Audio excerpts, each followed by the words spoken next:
नमस्कार, NSC 9 देख रहे हैं आप। मैं हूं आपके साथ ऋतुश्री पधरिया। सीकर की पावन धाम खाटू में आस्था का सैलाब उमड़ रहा है। बाबा श्याम के लखी मेले में श्रद्धालुओं की अपार भीड़ भक्ति में लीन नजर आ रही है। इस बीच NSC 9 के editor in chief Divya Gaur ने भजन गायक सम्राट नंदकिशोर शर्मा नंदू से खास बातचीत की। नंदकिशोर जी ने बताया कि खाटू श्याम महाभारत के वीर बर्बरीक का ही स्वरूप है, जिन्हें श्री कृष्ण ने कलयुग में श्याम नाम से पूजे जाने का आशीर्वाद दिया था। उन्होंने कहा कि सच्चे मन, सेवा और समर्पण से की गई भक्ति ही बाबा तक पहुंचती है। साथ ही उन्होंने NSC 9 टीम के कार्यों की सराहना करते हुए भविष्य में निरंतर प्रगति और सफलता की भी शुभकामनाएं दी। देखिए NSC 9 के साथ ये विशेष बातचीत। खाटू श्याम जी के आपने भजन बहुत से सुने होंगे और उन भजनों के बीच आपने नंदू जी महाराज का नाम जरूर सुना होगा और उनके मुंह से गाए हुए श्याम बाबा की जो भजन है और अपने जो भाव से श्याम बाबा के गीतों से जो उन्होंने रिझाया है उनको आपने कई बार सुना होगा, कई बार देखा होगा। लेकिन आज NSC 9 न्यूज़ पर नंदू जी महाराज खुद लाइव हैं और आज उन बातों का जवाब देंगे जो आज आम भक्त के मन में कंफ्यूजन है, जो नहीं जान पाते कि श्याम बाबा कौन है, श्याम बाबा की भक्ति किस तरह करनी चाहिए और भाव की भक्ति किस तरीके से प्रबल आशीर्वाद आध्यात्मिकता को देती है। तो हम सीधे चलते हैं नंदू जी महाराज के पास में। महाराज जी, आपका NSC 9 न्यूज़ में बहुत बहुत स्वागत है। सबसे पहले तो NSC परिवार के जितने भी कार्यकर्ता हैं उनको मेरा जय श्री श्याम। आपके चैनल के माध्यम से जो भी श्याम प्रेमी आज आपको सुन रहे हैं, आपके चैनल के माध्यम से उनको मेरा जय श्री श्याम। खाटू धाम पधारे करोड़ों श्याम प्रेमी जो बाबा के दरबार में आते जा रहे हैं उनको मेरा हृदय से जय श्री श्याम। बाबा श्याम के चरणों में प्रणाम, श्याम बहादुर जी के चरणों में प्रणाम और आलू सिंह जी महाराज के चरणों में प्रणाम। बाबा के परम भक्त काशीराम जी, पंडित काशीराम जी जो हरियाणा से बिलोंग करते थे, पंजाब से भी, उनके चरणों में प्रणाम। और हमारे राजस्थान के एक और भक्त हुए राजगढ़े पंडित ओंकारमल जी शर्मा, उनको प्रणाम। इन भक्तों ने बाबा के रास्ते पे चलने में पूरा जीवन दे दिया। मैं सौभाग्यशाली हूँ जो मैं इनमें से कई श्याम भक्तों के साथ मुझे कुछ सीखने का अवसर मिला। अब आप बताएं और कोई बात क्या? महाराज जी, सबसे पहले आज की पीढ़ी और आपकी पीढ़ी की बात करें तो आपने कम से कम 3-4 पीढ़ी ज़्यादा देखी है, इन पीढ़ियों को आते हुए देखा है। उस युग से लेकर आज के युग तक की भक्ति देखिए। जिस समय खाटू श्याम जी में महज 5 परिवार आया करते थे, उस दौर से आप बाबा की भक्ति को लोगों तक पहुंचा रहे हो अपने भजनों के माध्यम से। और आज शायद ही कोई ऐसा व्यक्ति होगा जो नंदू जी महाराज को या नंदू जी के भजनों को नहीं सुनता होगा या नहीं जान पाया होगा। तो सबसे पहले मेरा सवाल है कि पुराने समय के जो भाव थे, भक्ति थी, और आज के समय के जो भाव है, भक्ति है, उसमें क्या कुछ आप कुछ अंतर मानते हैं या क्या कुछ फर्क आया है? देखिए, भक्ति महारानी तो अपनी कृपा सदैव बरसाती है और हर युग मतलब वैसे तो 4 युग में उनकी बात नहीं करता, अपने 12 साल का दरमियान को लोकमत के अंदर एक मानते हैं, तो कोई इतने हो गए। तो जब नई नई पीढ़ी आती है तो उसमें तो कुछ परिवर्तन तो होता है। जैसे वाल्मीकि जी ने संस्कृत में रामायण लिखी, वो त्रेता में लिखी, और अभी 500-550 साल पहले इसी कलयुग में बाबा तुलसीदास जी महाराज हुए, उन्होंने अवध भाषा में लिखी। तो भाषा कहाँ संस्कृत, कहाँ अवधी भाषा। तो सुगमता के लिए भक्ति को जिस भाषा में लोग समझ सके उन भाषा में पढ़ने के लिए, गाने के लिए रूप बदल जाता है। लेकिन भक्ति महारानी तो भक्ति का संबंध भगवान से है। देखो, एक भक्तमाल में एक श्लोक आता है, भक्त भक्ति भगवंत गुरु, भक्त भक्ति भगवंत गुरु चतुर नाम बपू एक, इनके पद सुमरण किए नासे विघ्न अनेक।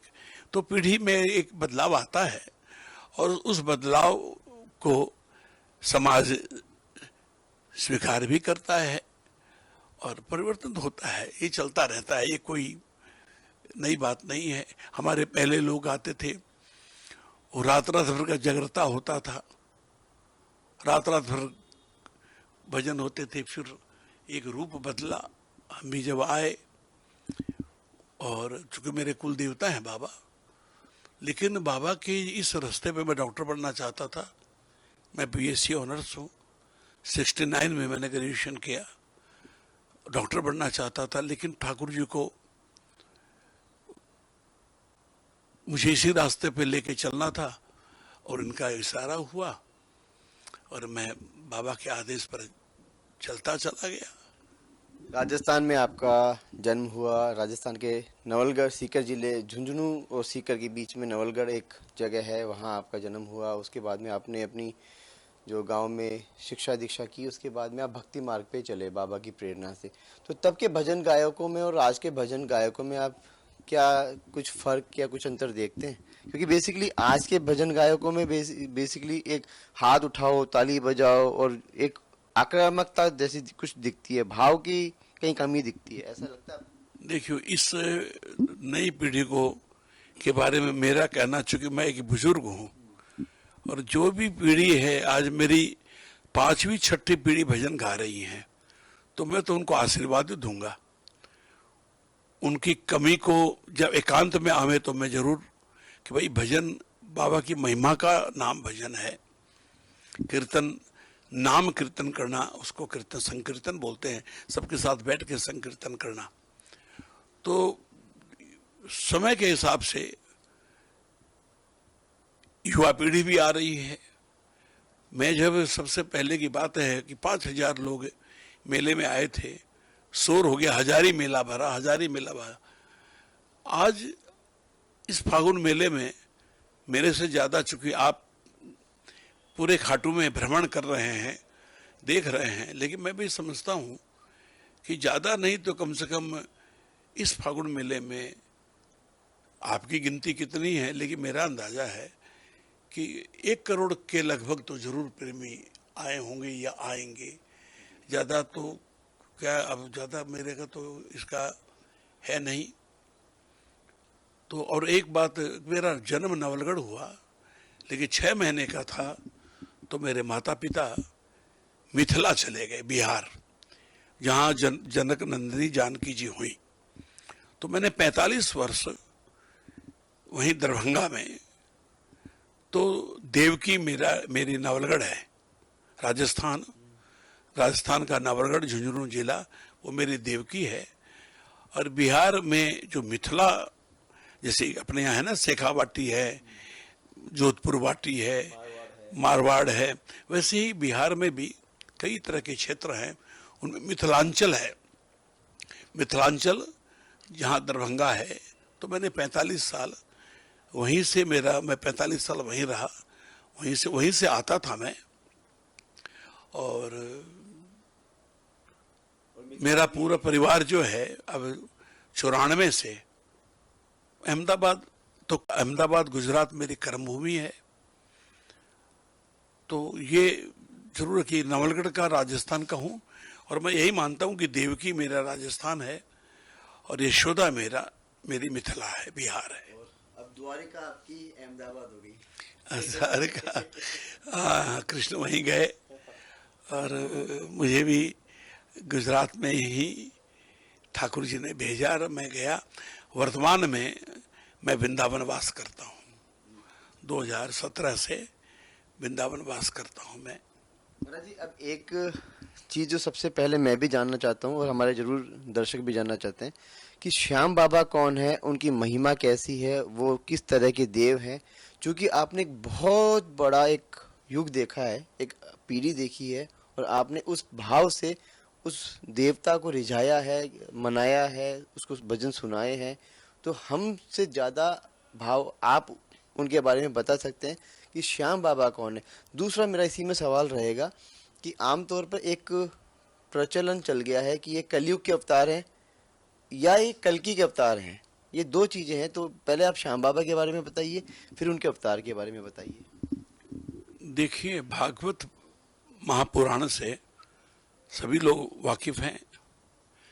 महाभारत जो हुआ उससे बात तो सबको वाकिफ हैं।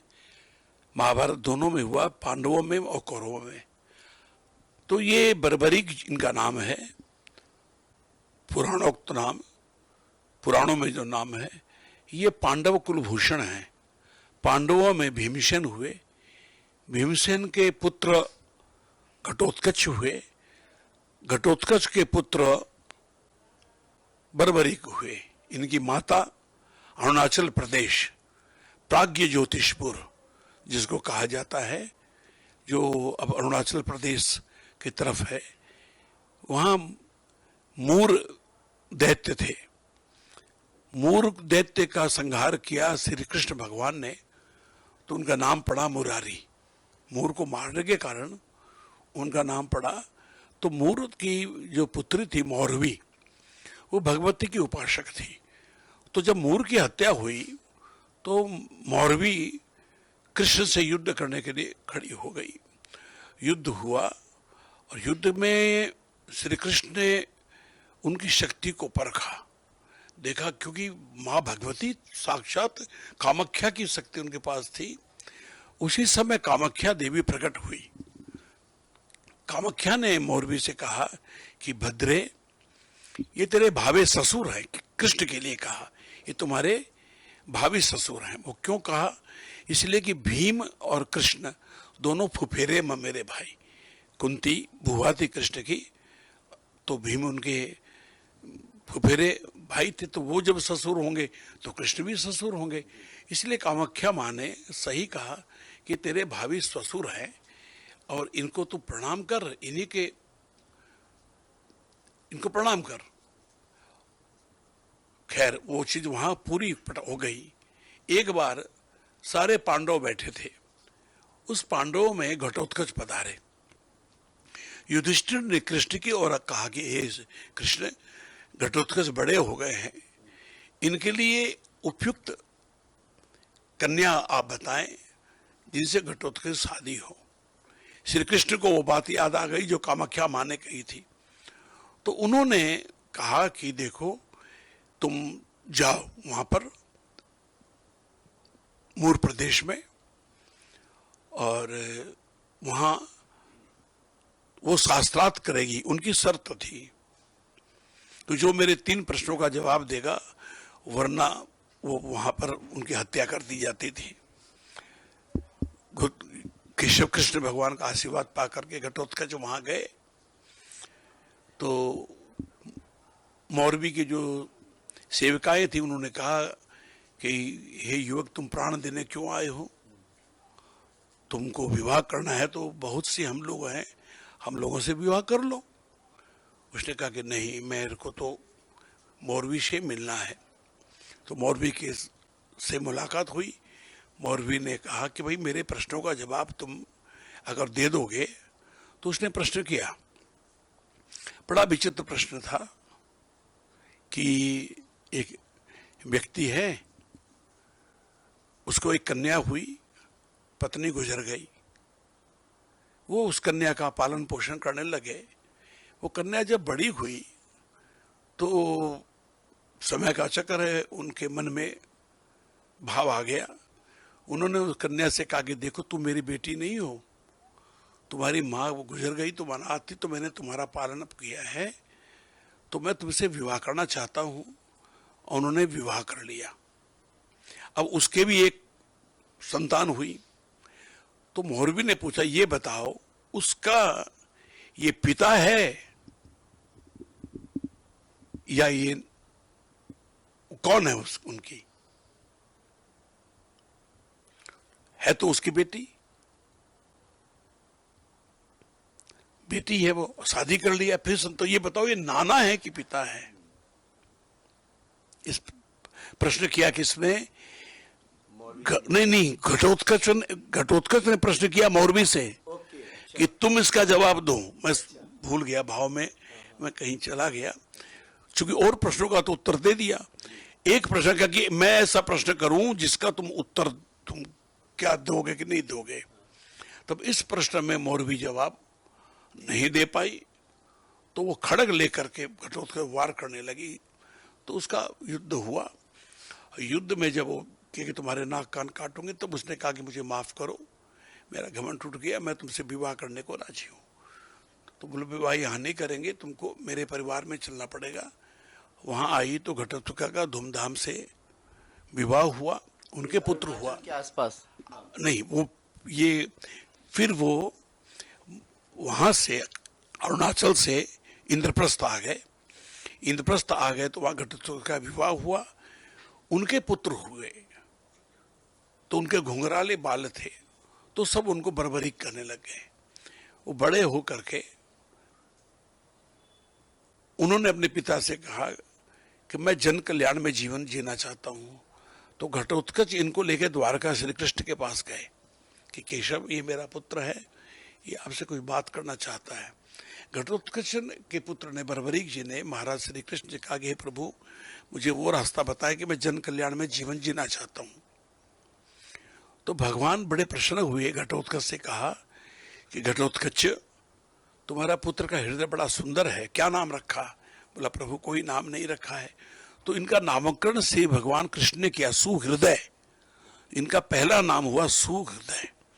फिर उन्होंने कहा कि तुम जाओ प्रभास क्षेत्र।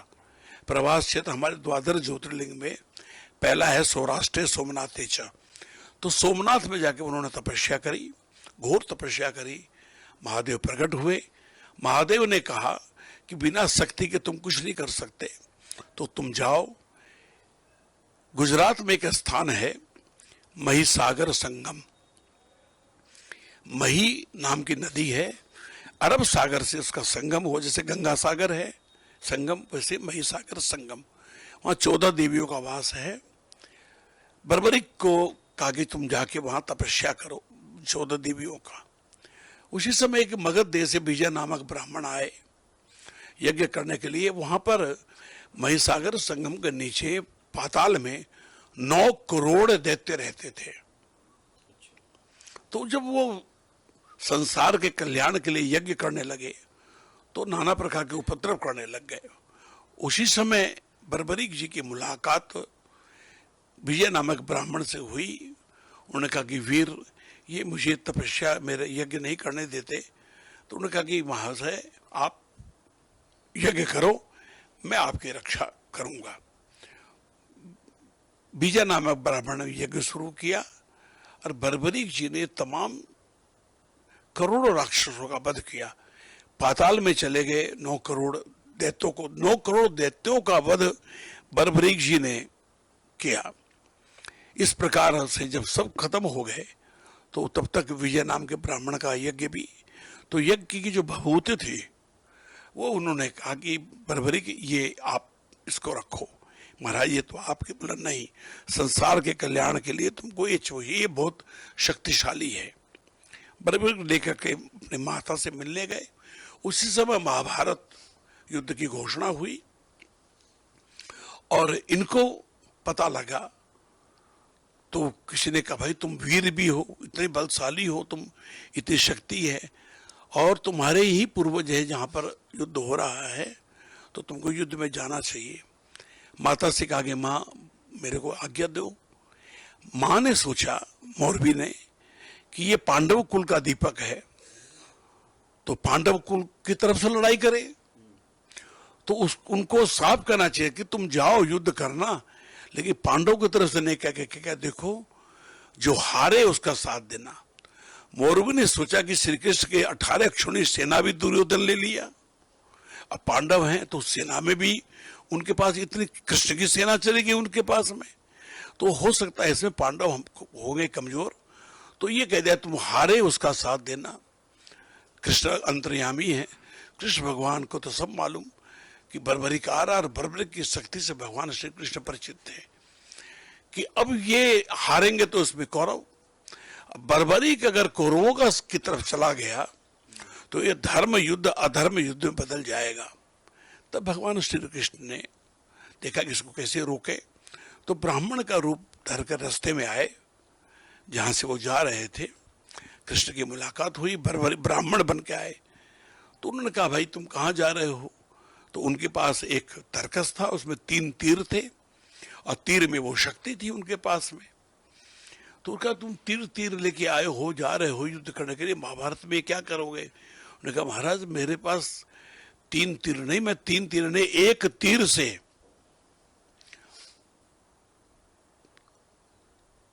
सेना का। तो तुम साथ किसका दोगे? बोला, जो हारेगा उसका साथ देंगे। भगवान ने कहा, तुम हारेगा उसका साथ दोगे? अच्छा ये बताओ, तुम वीर हो तो एक वृक्ष के नीचे खड़े थे, तुम पहले असंख्य पत्ते हैं, इनका छेदन करके दिखाओ। बर्बरीक ने ध्यान किया, श्री कृष्ण ने एक पत्ता तोड़ के अपने पांव के नीचे रख लिया। बर्बरीक ने तीर चलाया, तो पहला तीर जाके मर्म स्थल को चिन्हित करता था, पॉइंट आउट करता था कि ये इनकी मौत का ये मर्म स्थल है। और दूसरा तीर चलाया, वो तीर सारे करके और कृष्ण के पांव के आगे चक्कर लगाने लग गया। तब उन्होंने कहा कि आप कौन हो? आप शरीर रूप में आओ, क्योंकि मेरे बाण से कोई बच नहीं सकता। तब कृष्ण भगवान ने अपना रूप दिखाया कि बेटा तुम वाकई धरती पे तुम्हारे जैसा वीर कोई नहीं हो, लेकिन देखो इस युद्ध में एक वीर की बलि चाहिए। तो एक तो मैं हूं, एक अर्जुन है और एक तुम हो। मैं तो हूं सारथी, अर्जुन तुम्हारे पूर्वज हैं। तो बताओ, तुम तो उसी वंश में हो, तो ये बलिदान किसको करना चाहिए? बोला, आदेश करे। बोला कि तुमको अपने शीश का। तो उन्होंने, भगवान श्री कृष्ण ने सुदर्शन चक्र से, मैं जो बात बता रहा हूं, कई जगह कुछ बोलते हैं, कई जगह, लेकिन ये पुस्तक है, ये देखिए स्कंद पुराण, जो वेद व्यास जी ने लिखा, और सबसे बड़े संत राजेंद्र दास जी महाराज मलुक पीठ वाले, अब ये अग्रपीठ जो है, ये भी उनको रेवासा धाम वाली भी उनको मिले, तो वो अग्रपीठाधीश्वर भी बन गए। ये उनका चित्र है। तो ये पुस्तक का प्रकाशन मलुक प्रकाशन में करवाया इन्होंने। उज्जैन 2016 में शाम कथा में सारी कहानी जो स्कंद पुराण के अनुसार उन्होंने पढ़ी। तो अब इसको तो कोई चैलेंज नहीं कर सकता। देखो, पूरी ये संस्कृत में है, और इसको हमने हिंदी में रूपांतर भी कराया, उनसे निवेदन करके कि संस्कृत लोग नहीं पढ़ पाएंगे, तो शुरू में 11 अध्याय हैं, ये 11 अध्याय उसी का हिंदी रूपांतर है, तो हम और आप इसको पढ़ सकते हैं। तो जी, उसके बाद में वो उनका आप बता रहे थे कि स्कंद पुराण में उनका उल्लेख आता है, और उन्होंने वहां, हाँ, उसमें कही आता कि श्री उसमें सुदर्शन काट लिया, तो दान कैसे हुआ? मेरी विवेचना है, उसमें तो यही लिखा हुआ है, सुदर्शन से इसको अलग कर दिया। उसके आगे की घटना बाद में बताऊंगा। आप, मैं कोई काम में हूं, आप मुझे कहो कि मुझे आपसे कुछ धनराशि चाहिए, मैं कहूं मैं तो काम कर रहा हूं, एक काम करो, आप मेरी जेब से निकाल लो, तो ये चोरी नहीं हुई, ये डकैती नहीं हुई। तो कृष्ण बर्बरीक ने हामी भर की, महाराज मैं अपना सर झुकाता हूं, भगवान ने ले लिया। तो आज बर्बरीक को, उसके बाद अगर ये दंड होता तो तुरंत श्री कृष्ण ने योग माया को बुलाया कि योग माया आई, प्रभु बोला जैसे राहु के शीश को तुमने अमृत प्रदान किया, वैसे ही बर्बरीक के शीश को तुम अमृत प्रदान करो। तो उस शीश को अमर कर दिया, क्योंकि वो युद्ध देखना चाहते थे। उन्होंने एक ही इच्छा की कि मैं युद्ध देखने के लिए आया था, हे केशव मेरी युद्ध देखने के लिए। और एक बहुत बड़े टीले पर उस शीश को रख दिया। उस गांव का नाम पड़ा शीश धरा, हरियाणा में है, लेकिन अब अभ्रंश हो गए, सीसला हो गया, सीसला धाम हो गया। मैंने वहां कार्यक्रम किया है, मैं वहां गया हूं। और मैं उस समय भी गया था जब एक बहुत ऊंचा खंबा है, उस खंबे के ऊपर शीश विराजमान, वही नीचे से आरती होती थी। कि इसी जगह के पर वो कुरुक्षेत्र का ही एक पार्ट है, वहीं से युद्ध देखा। युद्ध जब समाप्त हो गया, पांडवों की विजय हो गई, पांडवों में अभिमान आ गया। भीम कहे मेरी गदा से युद्ध में जीता हूं, अर्जुन कहे मैंने मेरे धनुष बाण से जीता हूं, युधिष्ठिर बोले मेरे तप के कारण मैं जीता हूं, नकुल सहदेव बोले कि हमारे पराक्रम से कृष्ण के पास गए, हे केशव ये बताओ ये युद्ध में सबसे किसके बल से हमने इस युद्ध को जीता? कृष्ण ने कहा मैं तो तुम्हारा रथ चला रहा था, मुझे तो कोई ज्ञान नहीं है। हाँ, बर्बरीक ने पूरा युद्ध देखा है, इसका निर्णय तो बर्बरीक कर सकते हैं। तो कि कृष्ण के साथ मिलकर पांडव सब बर्बरीक के पास गए। बर्बरीक जी ने यहां बड़ा सुंदर चित्रण किया। उनने कहा कि हे केशव, मैंने एक बहुत बड़ी आकृति देखी जिसको देख के मैं भयभीत हो गया। उसके एक तरफ घुंघराले बाल थे, तो एक तरफ जटाजूट, एक तरफ चंदन का लेप था तो एक तरफ भस्म का, एक तरफ सुदर्शन चक्र था तो एक तरफ त्रिशूल, एक तरफ पीतांबर था तो एक तरफ बागंबर। मतलब उस स्वरूप का मतलब हरि और हर माने महादेव, हरि माने विष्णु, विष्णु और महादेव दोनों ने मिलकर उस रूप को अख्तियार किया। कहा कि सब कुछ उन्होंने किया, इनको तो मैंने कहीं देखा ही नहीं। तब भगवान श्री कृष्ण वरदान देते हैं, हे बर्बरीक, तुम्हारा कोई कसूर नहीं था, लेकिन तुम सुरवर्चा नाम के यक्ष थे। यक्ष कहते हैं सेना को, सेना भगवान के जो है ना, देव में किन्नर भी हैं, गंधर्व भी हैं, यक्ष भी हैं। तो ये यक्ष राज थे, नाम था सूर्यवर्चा। तो एक राक्षस को मारना था। ब्रह्मा जी, विष्णु जी सब लोग बैठे थे। ब्रह्मा जी ने कहा हे नारायण से कहा हे हरि, ऐसे से उसका बहुत बढ़ रहा है। तो सूर्यवर्चा खड़े हो गए, कोई गलत काम नहीं किया। कि ब्रह्मा जी को कहा हे पितामह, उसको तो मैं ही खत्म करके आ जाऊंगा श्री हरि को कष्ट करने की। तो ब्रह्मा जी कुपित हो गए कि तुमने डिसिप्लिन भंग की, इसका मतलब मैंने कृष्ण विष्णु को क्यों कहा? तो भगवान ने कहा कि हे विष्णु भगवान को, हे हरि, इसने डिसिप्लिन तोड़ी है, इसको मृत्यु दंड दो। तब भगवान बोले कि पितामह मैं आपकी इच्छा पूरी करूंगा।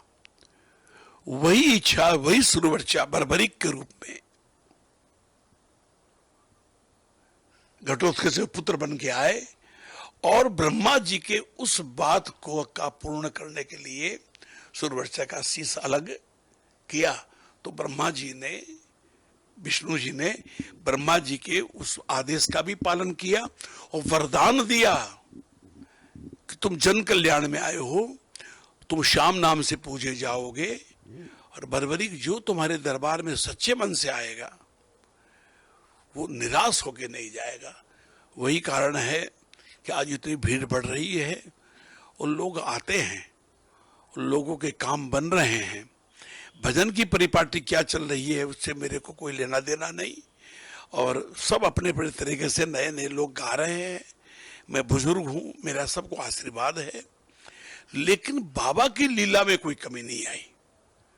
बाबा नहीं बदले, बाबा को तो जो आशीर्वाद दिया उससे कृष्ण के आशीर्वाद प्राप्त कर करके भगवान बर्बरीक श्याम बाबा और ये यही प्रकट हुए। और आज श्याम बाबा के रूप में पूरे दुनिया में ही नहीं, पूरे ब्रह्मांड में, पूरे विश्व में पूजे जा रहे हैं। कलयुग के देव, कलयुग के अवतारी, कलयुग के अवतारी नहीं, ये कलयुग के देव हैं। कलयुग अवतारी तो भागवत में आया है। कलयुग की आयु है 4,32,000 वर्ष। संभल एक यूपी में गांव है, संभल, संभल में एक ब्राह्मण के, गौड़ ब्राह्मण घर में कल की अवतार होगा। गौड़ ब्राह्मण के घर में संभल में ऐसा भागवत जी लिखा हुआ है, वो कल की अवतार होगा। तो ये कलयुग के देव हैं। अब देखो ऐसा है, कई लोग बहुत सी बात नहीं जानते हैं, लेकिन देखो भोला ढाला भक्त भगवान को जैसे मनाते हैं, भगवान उनकी समझ जाते कि इसको इतना ज्ञान है। अब हमारा ज्ञान अगर भगवान अगर कसौटी पे कसेंगे, हम उनके कसौटी पे कहां तक खरे उतरेंगे? वो ब्रह्मांड नायक हैं, हम उनकी ज्ञान के बराबर। तो हम तो कलयुग के प्राणी हैं, अनपढ़ प्राणी हैं, मूर्ख है, अज्ञानी हैं। हम कहां से इस बात को, तो भोले डाला भक्त अगर ये बोल भी देते हैं तो श्याम बाबा को कोई तकलीफ नहीं होती। लेकिन जानने के लिए ये कलयुग के देव हैं, कली अवतारी नहीं है। अवतारी में तो अभी तो 6000 साल हुए हैं, अभी कम से कम 4,26,000 वर्ष कल के अवतार में तो इतना बाकी है। तो ये सूक्ष्म में मैंने बहुत, चूंकि समय कीमती है। और अंतिम सवाल मैं आपसे जानना चाहूँगा कि जिस तरीके से आज की भक्ति को लेकर आपने बताया, उसकी व्याख्या की है, लेकिन कहीं ना कहीं आज के समय में बाबा को लेकर भजन कीर्तनों में हो या मंदिरों में हो या अलग अलग मंदिर स्थापना में हो या बाबा के नाम पे, इसको इसी तरीके से बोला जाना उचित रहेगा कि बाबा के नाम पे जो भक्ति का जो आजकल आडंबर चल गया है, ढकोसला है, उसके बारे में कुछ आप कहेंगे? देखो, तुलसीदास जी ने एक बड़ी सुंदर चौपाई है, भाय कुभाय अनख आलस हूं, नाम जपत मंगल दिशि दस हूं। भाय माने मन से, कुभाय माने बिना मन से। भाई कुभाई अनख, जब आए जो आलस में भी नाम लिया जाए तो नाम तो मंगल ही करेगा। जैसे हमको मन से रोटी खाएं चाहे बेमन से रोटी खाएं, रोटी का काम है क्षुधा की तृप्ति करना, वो तो करेगी करेगी।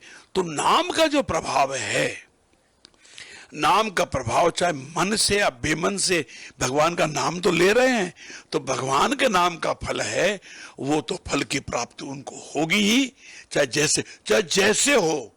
भगवान का नाम तो ले रहे हैं, तो भगवान का नाम लेना ही बहुत बड़ी बात है। एक जैसे नंदू जी महाराज, आपने बहुत, मतलब मुझे गिनती नहीं पता कि आपने कितने भजन गाए हैं, लेकिन मैंने मेरे पिताजी से, दादाजी से, उनको मतलब बहुत सुना है कि आपने बहुत ज्यादा भजन गाए हैं, और मतलब अनगिनत या जितने भी।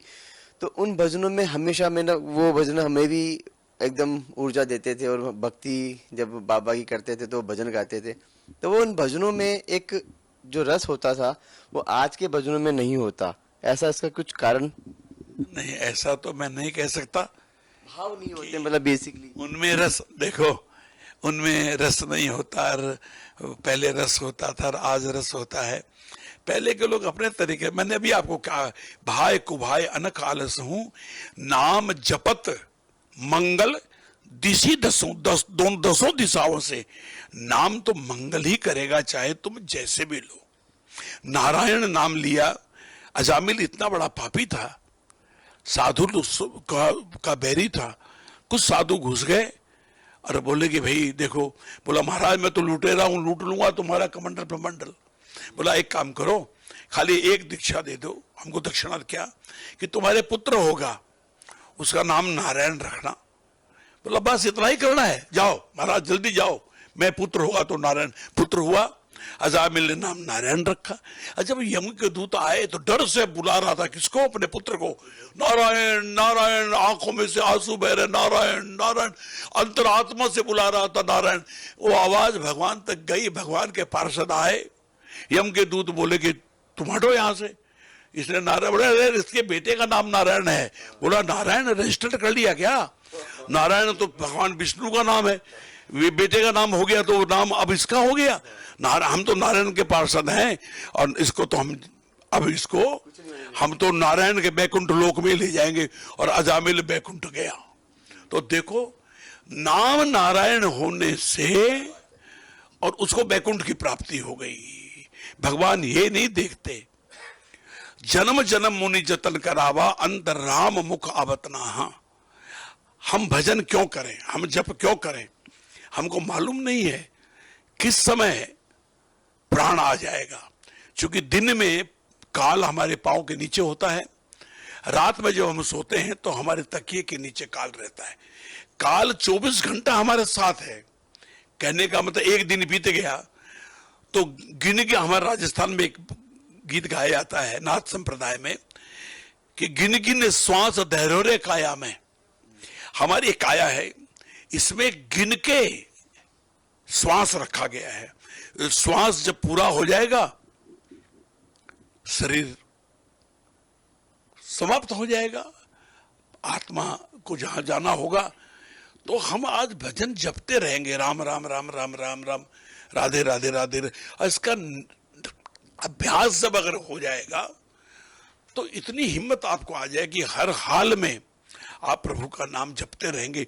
तो उस समय जब आदमी का अंतिम श्वास काल आता है तो गला रूंध जाता है, आंखें धुंधिया जाती है, मानसिक चेतना विलुप्त सी होने लगती है। लेकिन नाम आपका अगर है तो अंत, और आपने जिंदगी भर नाम जपा है तो नाम आपका साथ निभाएगा। कई संतों ने कहा कि भाई कोई संत जा रहे हैं, अचानक एक्सीडेंट हुआ और संतों की मृत्यु हो गई, अब क्या होगा उनका? बोला वो जिंदगी भर भगवान का नाम जपते थे, अब जब उस समय भगवान उनका नाम जपेंगे और उनको परम गति की प्राप्ति होगी। तो भगवान का नाम का जपन जो है वो हमको हमेशा करना चाहिए। चाहे नई पीढ़ी को आपके अनुभव के आधार पर, जो एक नई पीढ़ी है जेनजी पीढ़ी बोलते हैं उसको, जेनजी एक जनरेशन है, तो आपके अनुभव के हिसाब से श्याम बाबा को किस तरीके से मनाना चाहिए, उनकी पूजा पाठ, उनकी किस तरीके से उनका विग्रह किस करनी चाहिए? देखिए, नारद जी ने यह प्रश्न किया भगवान विष्णु से कि हे प्रभु, कलयुग प्रारंभ होने जा रहा है, कलयुग में तो कोई यज्ञ भी नहीं करेगा, न तपस्या करेगा, कलयुग के प्राणी का उद्धार कैसे होगा? भगवान विष्णु नारद जी से कहते हैं, विष्णु नारद जी से कि नारद जी जाके पूरे ब्रह्मांड में एक संदेशा भेज दो, नाहम वसामि बैकुंठे, नाहम वशामि बैकुंठे, योगी नाम हृदय न च मद भक्ता जत्र गायंती तत तिष्ठामि नारद। नारद, मैं कलयुग में बैकुंठ में नहीं रहूंगा, बैकुंठ का त्याग कर दूंगा, मैं बड़े बड़े योगियों के पास भी नहीं रहूंगा, लेकिन मद भक्ता कंडीशन लगा दिया। आज की पीढ़ी को इस मद भक्ता के अर्थ को समझना पड़ेगा।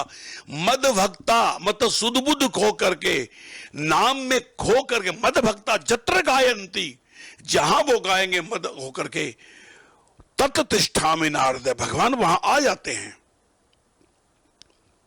और हमारे गुणगान को सुनते हैं।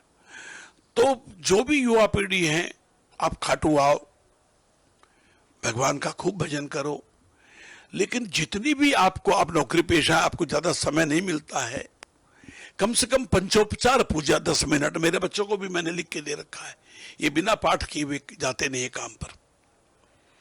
आप पंचोपचार, आप हाथ जोड़ के गणेश जी का वंदन करो, माँ भगवती का वंदन करो, श्लोक बोलो, याद करो, शंकर भगवान का वंदन करो, गुरु का स्मरण करो, हनुमान जी महाराज का स्मरण करो। ये 5 पंचोपचार, 5 देवताओं का नाम लेकर के, और एक मंत्र है, मैं मंत्र बोलना नहीं चाहिए क्योंकि मंत्र माइक पर बोला नहीं जाता, तो भगवान की वो कम से कम 10 मिनट 15 मिनट एक बैठ करके, और रोज करे तो बहुत अच्छा। 5 मिनट लगता हनुमान चालीसा में, आदत डाल लें रोज की रोज कि हमको हनुमान चालीसा का पाठ करना ही है, याद हो जाए बहुत अच्छी बात। तो कम से कम 24 घंटे में से ज्यादा कुछ नहीं, 15 मिनट आप ठाकुर जी को दे दो, कि ठाकुर ये 15 मिनट में आपको देता हूं, आप पूजा घर में, जो घर आपका पूजा घर बना हुआ है, घर में पूजा होती है, आप जाओ बैठो, अब 15 मिनट बैठ करके पहले कुछ मंत्रों का जाप करो, पांचों देवताओं को प्रणाम करो, गुरु को प्रणाम करो, माता पिता को प्रणाम करो। माता पिता हमारे सबसे बड़े देवता हैं, उनसे बड़ा कोई भी भगवान नहीं है।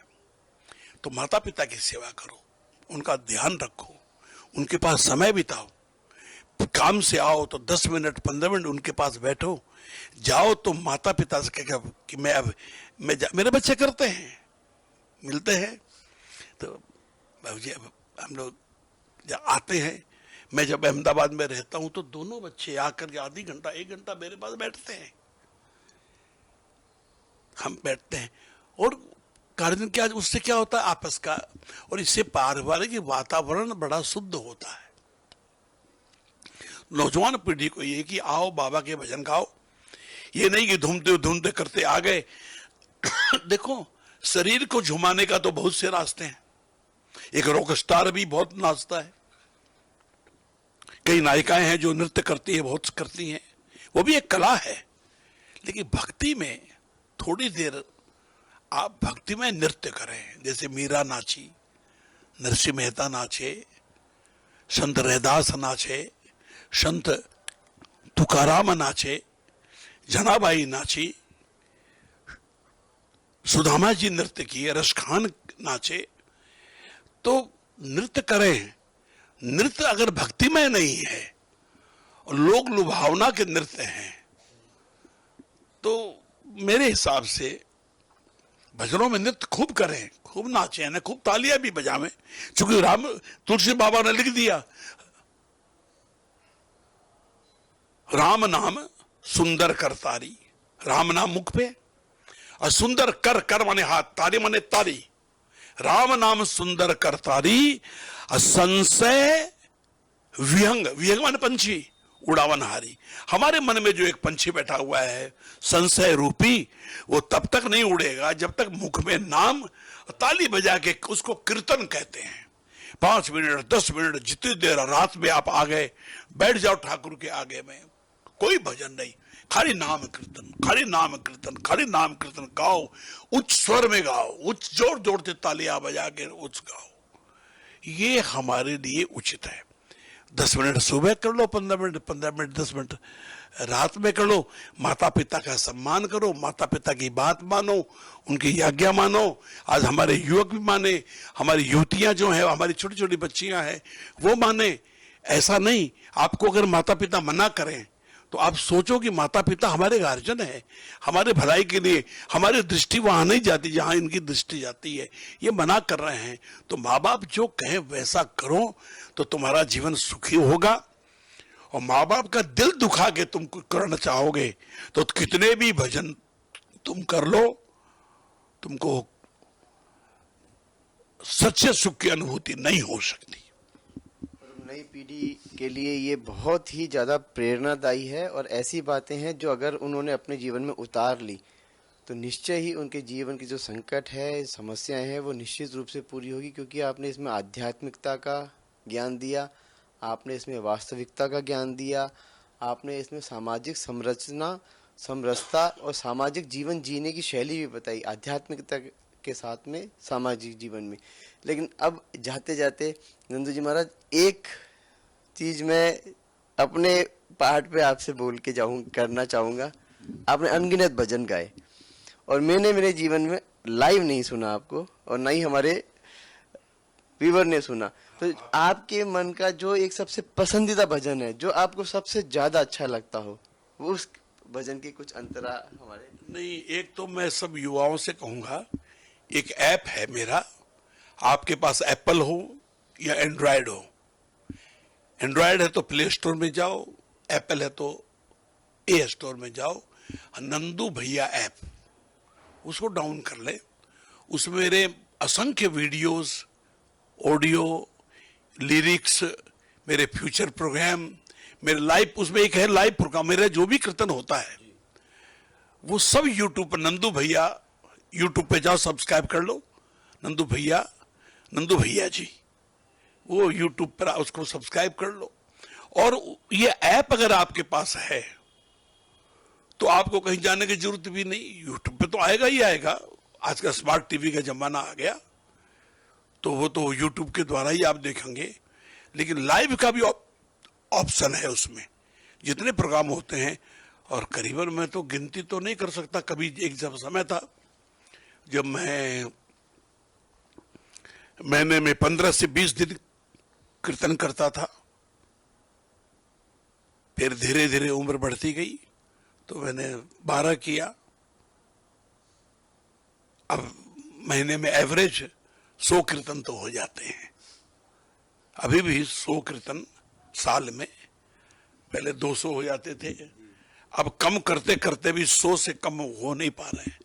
कोशिश कर रहा हूं कि मैं महीने में 5-6 कीर्तन पे ही लाऊं, लेकिन वो लोग लाने देते नहीं है।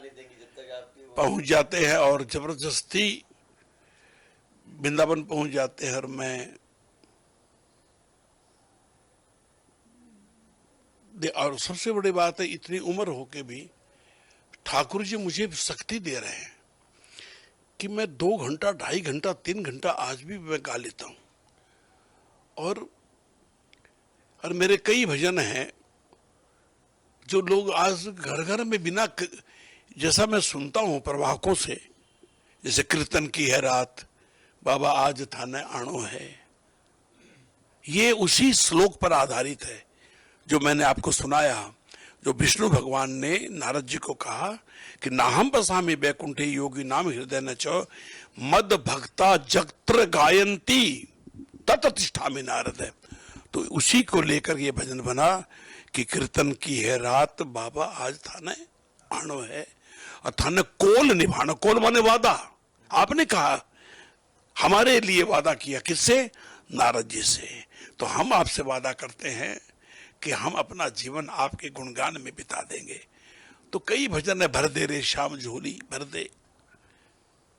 मेरा एक भजन है, 1 करोड़ से भी ऊपर उसके व्यू चले गए। कण कण में वास है जिनका, पलके ही पलके बिछाएंगे, जिस दिन श्याम प्यारे घर आएंगे। श्रृंगार तेरा बाबा कहो किसने सजाया है। एक भजन बहुत पॉपुलर हुआ युवाओं में, ऐसी मस्ती कहाँ मिलेगी, श्याम नाम रस पी ले, तू मस्ती में जी ले। एक ये सब दरबार अनोखा, ये युवाओं के लिए लिखा। दरबार अनोखा, सरकार अनोखी, खाटू वाले की हर बात अनोखी। दिलदार है मेरे बाबा, बड़ा दिलदार है। कैसे पता लगा? मिली नजरें, जुड़े दिल के तार हैं। नजरें मिली और तार जुड़ गया। अब तब पता लगा कि मेरे बाबा बड़े दिलदार हैं। ऐसे करके हजारों भजन मैंने, बाबा ने लिखवाए। एक भी भजन मैंने अपने होश में नहीं लिखा कि आज कलम कागज ले लूं, यार मेरे को तो आज कोई लिखना है भजन ना। कागज कलम लेकर सोता हूं। रात में कोई शक्ति जब उनको देना होता है वो उठा देते हैं। अरे एक छोटा सा लैंप जलता रहता रात में, तो मैं लिख देता हूं उल्टा पलटा जो लिख दिया। सुबह उठकर पढ़ता हूं कि रात में मैंने क्या लिखा। प्रार्थना है जो आज हर कीर्तन में गाई जाती है। 94 में एक प्रार्थना बनी, ऐसा कोई कीर्तन नहीं है। खाटू वाले श्याम बिहारी, कली काल में तेरी महिमा है भारी। हारे हुओं का तुम हो सहारा, कहलाए जग में प्रभु कष्टहारी। मैं भी शरण में तुम्हारी पड़ा हूं, तारो न तारो मर्जी तुम्हारी। मेरे हृदय का अरमान है ये, निगाहों में बस जाए सूरत तुम्हारी। आठों प्रहर मैं तुम्हें ही निहारूं, बातें करूं तो करूं मैं तुम्हारी। हमें प्रीत तुमसे हुई श्याम प्यारे, तुम्हें प्रीत भाई तो होगी हमारी। माया में लिपटे हुए जीव हम हैं, दया की नजर हम पर करना मुरारी। जब भी जन्म लूं बनूं दास तेरा, सेवा में अपने लगाना बिहारी। नंदू हृदय कुंज में गूंज गूंजे, श्री राधे श्री राधे श्री राधे प्यारे। हर कीर्तन के बाद ये प्रार्थना, आज ये प्रार्थना गाई जाती है और इसमें सारे भाव हैं। भगवान को अगर पाना है तो भगवान से एक चीज मांगनी पड़ेगी, शरणागति। हे नारायण, हमको अपनी शरण में ले लो, हमें अपने चरणों का दास बना लो। तो शरणागति का ये भाव है इसमें। तो शरणागति के बिना गीता में भगवान ने कह दिया, सर्वधर्म परित्यज्य मामेकम शरणम व्रज, कि तुम सब कुछ छोड़ के मेरी शरण में आ जा। देख, मैं तेरा पूरा ध्यान रखूंगा, तुम्हारा योगक्षेम वहन करूंगा, कि तुम्हारे सारे काम मैं करूंगा। खाली तू एक काम कर, सब छोड़ के बिना शर्त तू मेरी शरण में आ जा। युवा पीढ़ी को ये मानना पड़ेगा, बाबा के खूब भजन करो, खूब गाओ, जैसे तुमको अच्छा लगे वैसे गाओ, लेकिन नाम संकीर्तन करना है और भाव से गाना है। नृत्य भी भाव से गाना है। नृत्य करो तो ये सोच के करो कि मैं मेरे शाम को ले जा रही हूं, मीरा की तरह गाओ, मीरा की तरह नाचो, नरसिंह मेहता के भाव में नृत्य करो। फूहड़ता नहीं होनी चाहिए। फूहड़ता हमको कहीं नहीं ले जाएगी, वो हमको रसातल में ले जाएगी। ये भजन जो है, इनका संबंध भक्ति से है, और भक्ति महारानी को अगर हम फूहड़ता दिखाएंगे तो भक्ति तो रूठ के हमसे कोसों दूर चली जाएगी। और इस बार अगर रूठ गए, ये मनुष्य जन्म, मानव जन्म बड़ी मुश्किल से कई कल्प हो जाते हैं, 84 लाख योनियों के में भटकने के बाद ये मनुष्य शरीर मिला है। अभिव्यक्ति की आजादी अगर किसी को मिली है तो मानव शरीर को ही मिली है। एक कोई भी गाय, कोई भैंस, कोई पंछी, कोई कीड़ा, कोई मकोड़ा, चाहे भूखा घूमता रहता, कभी बोलता है कि मुझे भूख लगी है? आप कहते हो मेरे को यहां दर्द हो रहा है, वो तो बोल भी नहीं सकता मुझे यहां दर्द हो रहा है। अभिव्यक्ति की आजादी इसी मनुष्य शरीर को मिली है, चाहे नर हो चाहे नारी हो। तो इस शरीर का सम्मान करो। ये शरीर हमको भगवान को पाने के लिए मिला है। भगवान को पाने का कलयुग में कली में केवल नाम आधारा, सुमरि सुमरि नर उतर ही पारा। भजनों किससे जैसा सोम मार्ग कौन जाएगा तपस्या करने परिवार को छोड़ के? हजारों हजार साल की तपस्या होती थी, आजकल कोई 100 साल का हो जाए, अरे यार शतायु हो गया, 100 साल का उम्र पाके गया, 1000 साल कहां से तपस्या करेगा वो? तो फिर क्या करेगा? भजन। लेकिन मैं अपने युवा साथियों से कहूंगा कि बेटा भजनों को भजन रहने दो। अब मैं ज्यादा नहीं बोलना चाहता, भजनों को भजनों के रूप में गाओ, भजनों को भजन वही है, भज धातु से भजन बना है, भगवान का नाम का उच्चारण करना, उससे भज धातु है, उसे भजन बना है। तो आप भजन गाओ, खूब भजन गाओ, लेकिन उसमें मनोरंजन को मत लाओ, क्योंकि भजन आत्मरंजन का विषय है, मनोरंजन का विषय नहीं है। मनोरंजन के तो अनेक साधन है, लेकिन आत्मरंजन का कोई साधन है? आत्मरंजन तो एक ही साधन है, वो है श्री हरि का सुमरण, हरि सुमरण। जो नाम आपको अच्छा लगे, राधा नाम लगे, राम का नाम लगे, हरे कृष्ण कृष्ण कृष्ण हरे हरे, ये बहुत महामंत्र है। हरे कृष्ण कृष्ण कृष्ण हरे हरे, हरे राम राम राम हरे हरे। और 15 मंत्र जो है नारद जी ने दिया, बोलना नहीं चाहिए, ओम नमो भगवते वासुदेवाय। ये बहुत प्यारा मंत्र है। ये ध्रुव भी इन्हीं से आगे बढ़े, प्रहलाद ने भी इसी मंत्र को साधा।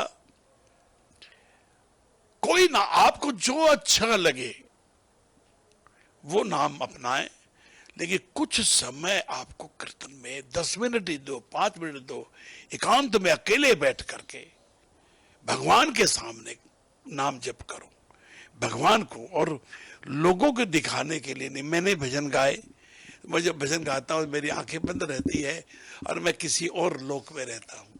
मेरे को फर्क नहीं पड़ता कि 500 लोग बैठे हैं, कि 5000 बैठे हैं, कि 20,000 बैठे हैं।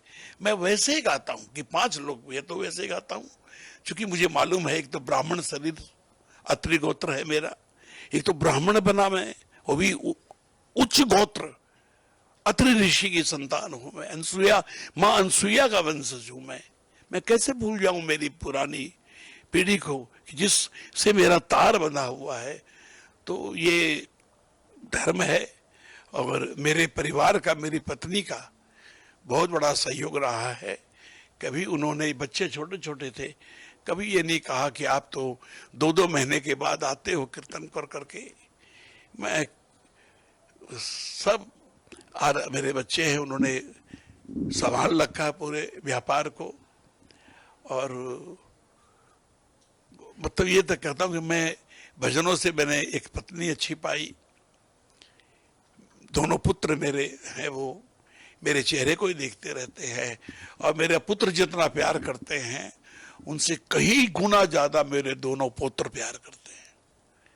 वो तो इतना मिस करते हैं मुझे, जाता हूं तो लिपट जाते हैं जैसे मैं कितने दिन बाद मिला हूं। बड़े हो गए, एक सीए भी 23 में हुआ, ऐसा नहीं, छोटे छोटे हैं। एक कैलिफोर्निया से एमबीए करके आया। मेरी पोती ने एनएलयू से एलएलबी करी, गांधीनगर में उसका एडमिशन हुआ। फिर 2 साल सर्विस करी, फिर लंदन से एलएलएम करी, बॉम्बे शादी हुई। लड़का भी बड़ा सुंदर परिवार मिला, सोलिसिटर है लड़का भी, उसने भी किया। तो ये सब कैसे प्राप्त हो रहा है? सुधा, एक मेरी दोनों बहुएं बहुत भक्ति है, सेवा पूजा में लगी रहती हैं, भगवान की सेवा में लगी रहती हैं। तो भजनों का इसलिए मैं खूब आनंद में हूं। और भजनों क्यों आनंद में हूं? मुझे कोई चिंता नहीं है। मत कर चिंता कुछ न मिलेगा, चिंता चित्त जलाए, नाम सुमर ले नाम प्रभु का वो ही पार लगाए। प्यारे राम भज ले रे प्यारे श्याम भज ले।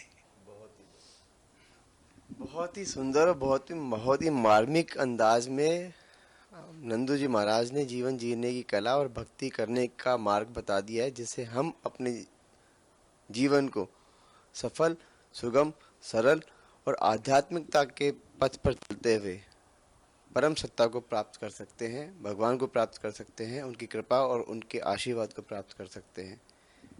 मेरा आप सभी से यही कहना होगा कि आप इनके द्वारा दी गई शिक्षा और संदेश को माने, ताकि आपके जीवन में भी अच्छे विचार